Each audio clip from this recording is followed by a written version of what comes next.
بسم الله الرحمن الرحيم يا أيها الرسول بلغ ما أنزل إليك من ربك وإن لم تفعل فما بلغت رسالته والله يعصمك من الناس إن الله لا يهدي القوم الكافرين.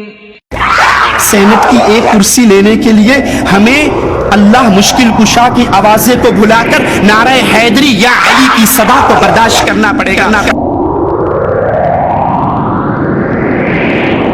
اور یہ دھرتی جہاں پر دربار لسوڑی شاہ، پھسوڑی شاہ، ایٹ شاہ، کاما والی سرکار کے نہیں تھے، جہاں زید بن خطاب کا خطبہ آخر دستار کے ہر تار کی تحقیق ہے لازم، دستار کے ہر تار کی تحقیق ہے لازم، ہر صاحب دستار معزز نہیں ہوتا.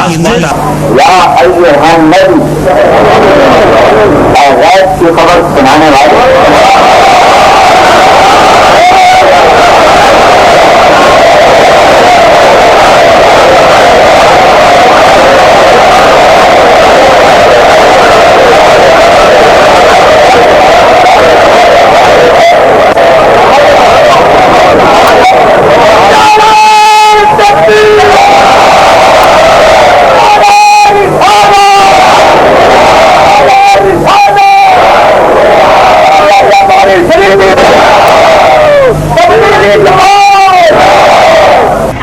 جو یا علی مدد کا نعرہ لگاتا ہے کیا وہ رب کو گالی نہیں دے رہا؟ جو یا رسول اللہ مدد کی صدائیں بلند کرتا ہے کیا وہ رب کا دشمن نہیں ہے؟ علیہ وسلم. الواجب على علماء الحق أن يتقوا الله وأن يعلموا الناس وأن يرشدوا الناس من طريق الإذاعة، من طريق الكتابة والصحافة، من طريق التلفاز، يعلموا الناس دينهم يرشدونهم إلى الحق. الله ولي الذين آمنوا يخرجهم من الظلمات إلى النور والذين كفروا أولياؤهم الطاغوت يخرجونهم من النور إلى الظلمات أولئك أصحاب النار هم فيها خالدون.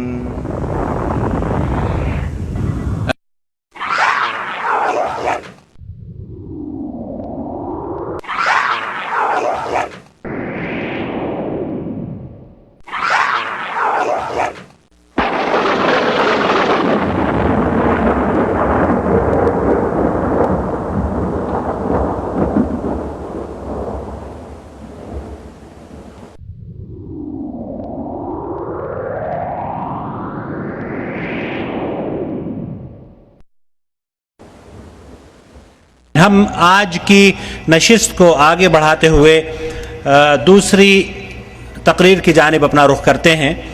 اس سے پہلے کہ ہم فضیلت شیخ توصیف الرحمان کو دعوت خطاب دیں، آپ حضرات کو ایک بار پھر یہ بات بتا دینا چاہتے ہیں کہ آج کی یہ نشست جدہ دعوت سینٹر حی السلامہ اور دعوت سینٹر برائے اسلامی بندرگاہ جدہ کے تعاون سے منعقد کی گئی ہے.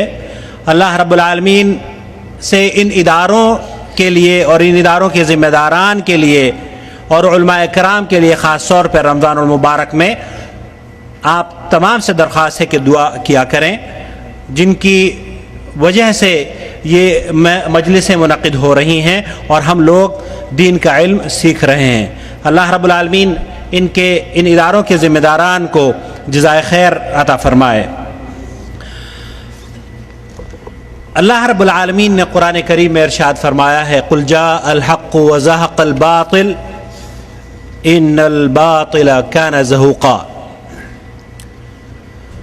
حضرات، گزشتہ درس میں اسی مسجد سے ایک آواز حق بلند ہوئی اور اللہ کے فضل و کرم سے گمراہی کے دبیز پردوں کو چیرتی ہوئی چلی گئی، کیونکہ ہمارا مقصد حق کی آواز کو بلند کرتے ہوئے ان حقائق سے آپ کو متعارف کرانا ہے جن کے اوپر گرد و غبار ایسے مبلغین نے ڈال دیا ہے جو اس دنیا میں امام معصوم کے درجے پر فائز ہو چکے ہیں. ان کی زبان سے نکلا ہوا ہر لفظ حق سمجھا جانے لگا ہے، جبکہ حق اللہ کی کتاب اور اس کے پیارے رسول صلی اللہ علیہ وسلم کی سنت ہے۔ ہماری دعوت قرآن و سنت کی دعوت ہے۔ کتاب و سنت کی فکر کو تعویل فاسد اور تقلید عامہ جیسی چیزوں سے پاک رکھنا ہماری جد و جہد ہے۔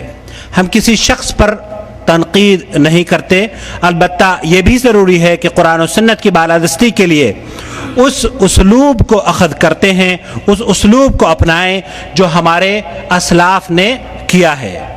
حضرت امام ابن تیمیہ رحمۃ اللہ علیہ نے مجموعۃ الفتاوی میں نقل کیا ہے، محمد ابن بندار السباق رحمۃ اللہ علیہ نے فرمایا کہ میں نے امام احمد ابن حنبل رحمۃ اللہ علیہ سے کہا کہ کسی کو ضعیف یا کذاب کہتے ہوئے میں اپنے اوپر ناگواری محسوس کرتا ہوں، تو امام احمد ابن حنبل رحمۃ اللہ علیہ نے فرمایا اگر تم چپ رہے اور میں چپ رہا تو جاہل کو صحیح اور غلط کے بارے میں کون بتلائے گا؟ اور بقول شاعر، دستار کے ہر تار کی تحقیق ہے لازم، دستار کے ہر تار کی تحقیق ہے لازم، ہر صاحب دستار معزز نہیں ہوتا۔ اللہ ہمارے علماء اکرام کی حفاظت فرمائے اور توفیق سے نوازتا رہے تاکہ وہ اس کے دین کی صحیح نشر و اشاعت کرتے رہیں۔ ہماری مجلس کے اگلے خطیب ہیں فضیلت شیخ توصیف الرحمان، اور آپ کا عنوان ہے تبلیغ دین اور گمراہ مبلغین۔ فلیتفضل فضیلت الشیخ۔ ان الحمد للہ نحمده ونصلي على رسوله الكريم۔ اعوذ باللہ من الشیطان الرجیم، بسم اللہ الرحمن الرحیم۔ یا ایہا الرسول بلغ ما انزل الیک من ربک وإن لم تفعل فما بلغت رسالته۔ اللہ عز و جل نے تمام کائنات کو پیدا فرمایا ہے، انسانوں اور جنوں کا خالق بھی اللہ ہے۔ اس دنیا میں آنے کا مقصد اللہ عز و جل بیان فرماتا ہے، وما خلقت الجن والانس، میں نے جنات کو پیدا کیا، میں نے انسانوں کو پیدا کیا، الا لیعبدون، اپنی عبادت کے لیے۔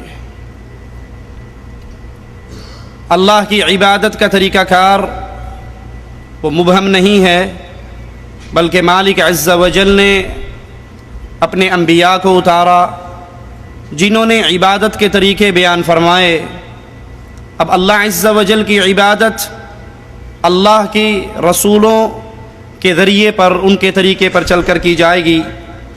مالک اسی مقصد کو ایک اور مقام پہ بیان فرماتا ہے، الذی خلق الموت والحیات لیبلوکم ایکم احسن عملا، میں نے یہ موت و حیات کا یہ سسٹم، یہ نظام اس لیے بنایا ہے تاکہ یہ دیکھوں تم میں بہترین عمل کون کرتا ہے۔ انسان انبیاء سے آزاد ہو کر ہدایت کے اوپر عمل نہیں کر سکتا، کیونکہ اللہ کی ہدایت انبیاء پر آتی ہے اور انبیاء اپنی امتوں کو سکھاتے ہیں، جسے قرآن حکیم ان الفاظ میں بیان کرتا ہے، فَإِمَّا يَأْتِيَنَّكُم مِّنِّي هُدًى فَمَن تَبِعَ هُدَايَ فَلَا خَوْفٌ عَلَيْهِمْ وَلَا هُمْ يَحْزَنُونَ، تم پر میری طرف سے ہدایت آئے گی، جس نے اس ہدایت کی تبع کی، جس نے انبیاء کے نقش قدم پر اپنے قدموں کو جمایا، قیامت کا دن ہوگا، نہ ان پہ غم ہوگا، نہ یہ پریشان ہوں گے۔ انہی کے لیے ہدایت ہے جنہوں نے انبیاء کے راستے کو اپنایا۔ اس دعوت دین کی اہمیت کیا ہے؟ اللہ کی کتاب ہمیں بتاتی ہے، کنتم خیر امہ، تم بہترین امت ہو، تم بہترین لوگ ہو، تم بہترین جماعت ہو۔ تمہیں اللہ نے پیدا کیوں کیا؟ تاکہ تم لوگوں کو نیکی کا حکم دو، لوگوں کو برائی سے روکو، یہ تمہاری پیدائش کا مقصد ہے، اور اللہ پر ایمان لے کر آؤ۔ رسول اللہ صلی اللہ علیہ وسلم نے بھی یہی تعلیمات ہم تک پہنچائی. بلغوا عنی ولو آیہ، تمہیں ایک آیت کا علم ہو جائے، نبی کی ایک بات تمہارے تک پہنچ جائے، اس بات کو لے کر پھیلا دو، اس کو دوسروں تک پہنچا دو. یہ سوچ بصیرت سے خالی ہے کہ جامع کی ڈگری ہوگی تو آپ بیان کر سکتے ہیں، کسی مدرسے کی فراغت ہوگی تو آپ بیان کر سکتے ہیں. اگر نہیں ہے، آپ نے دین سیکھا ہے، کسی شیخ کے پاس بیٹھ کر سیکھا ہے، آپ کو دین کی بات پہنچی ہے تو آپ کو بیان کرنے کا حق نہیں. یہ طریقہ انبیاء کا اور انبیاء کے ماننے والوں کا طریقہ نہیں. صحابہ کرام بیان فرماتے ہیں فَمِنَّا مَنْ عُلِّمَ السُّورَةَ، ہم میں سے وہ بھی تھا جس کو ایک سورت یاد تھی، وَالسُّورَتَانِ، جس کو 2 سورتیں یاد تھی، وَالسُّنَنْ وَالْفَاتِحَةِ، جس کو کچھ سنتیں یاد تھی، جس کو فاتحہ یاد تھی. پھر ہم اپنے گھروں سے نکلے، جتنا دین ہم نے سیکھا اتنا دین ہم نے لوگوں کو سکھانا شروع کر دیا. اس سے ملتا کیا ہے؟ اس کا رزلٹ کیا نکلتا ہے؟ ترمذی میں ہے، رسول اللہ صلی اللہ علیہ وسلم نے فرمایا، بے شک اللہ عز و جل، اس کے فرشتے، اس کے بندے، اس کی مخلوقات، آسمان والے، زمین والے، حتیٰ کہ چیونٹی اپنے سوراخ کے اندر، اللہ لوگوں کو خیر کی دعوت دینے والے، لوگوں کو اچھی بات بتانے والے پر رحمت کرتا ہے، اور اللہ کی مخلوقات اللہ سے اس کے گناہوں کی معافی کا سوال کرتے ہیں. دعوت دین کا مقصد کیا ہے؟ یہ دین کی ہم دعوت دیں کیوں؟ کیا مقصد ہے؟ سارے لوگ نمازی بن جائیں، سارے لوگ حاجی بن جائیں، سارے زکوٰۃ دینے لگ جائیں، سارے جہاد کے لیے تیار ہو جائیں؟ یہ دعوت کا مقصد نہیں ہے لوگوں. دعوت کا بنیادی مقصد اپنے ذہن میں ہمیشہ پختہ کر کے رکھنا، کبھی نہ بھولنا. وَلَقَدْ بَعَثْنَا فِي كُلِّ أُمَّةٍ رَسُولًا أَنِ اعْبُدُوا اللَّهَ. دعوت کا پہلا بنیادی مقصد اللہ کی عبادت کی جائے، اللہ کی توحید کو سمجھا جائے، اللہ کی توحید کو عام کیا جائے، اللہ کی توحید کو بیان کیا جائے. بس معاملہ ختم. لوگوں سے کہیں لا الہ الا اللہ پڑھ لو، معاملہ ختم ہو گیا؟ نہیں. وَاجْتَنِبُوا الطَّاغُوتَ، اللہ کے علاوہ جس کی عبادت کی جا رہی ہے، جس کے لیے سجدے ہیں، جس کے لیے رکوع ہے، جس کے لیے ذبح ہے، جس کے لیے نذر ہے، جس کے لیے نیاز ہے، جس کے لیے قربانیاں ہیں، اللہ کے علاوہ جس کو پوجا جا رہا ہے، یہ طاغوت ہے. اللہ کی عبادت کرو اور اس طاغوت کا انکار کرو. مگر افسوس، آج اکثر مبلغین کی، تبلیغ کرنے والوں کی سوچ اور انداز بدل گئے. وہ بنیادی نقطہ جس کو مالک کہتا ہے وَلَقَدْ بَعَثْنَا فِي كُلِّ أُمَّةٍ رَسُولًا، ہم نے تو ہر امت میں رسول کو بھیج کر پہلی دعوت ہی یہ سکھائی تھی، أَنِ اعْبُدُوا اللَّهَ. وہ انداز بدل گئے.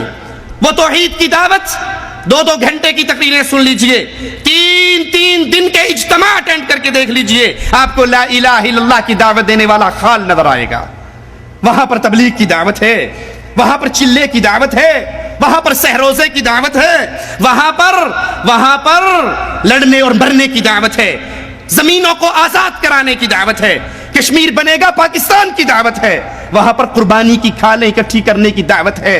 لیکن لا الہ الا اللہ کی دعوت نہیں ہے، توحید کی دعوت نہیں ہے. اور ظلم در ظلم توحید کی دعوت بھی چھٹ گئی، توحید کے دشمنوں کو اپنے گلے بھی لگا لیا گیا. جلسہ ہوتا ہے، اجتماع ہوتا ہے، اشتہار چھپتے ہیں. ہمارے اس اجتماع میں سب مذہبی اور سیاسی قائدین خطاب فرمائیں گے. خطاب فرمانے آتے ہیں مفتی منیب الرحمان، خطاب فرمانے آتے ہیں عبد الجلیل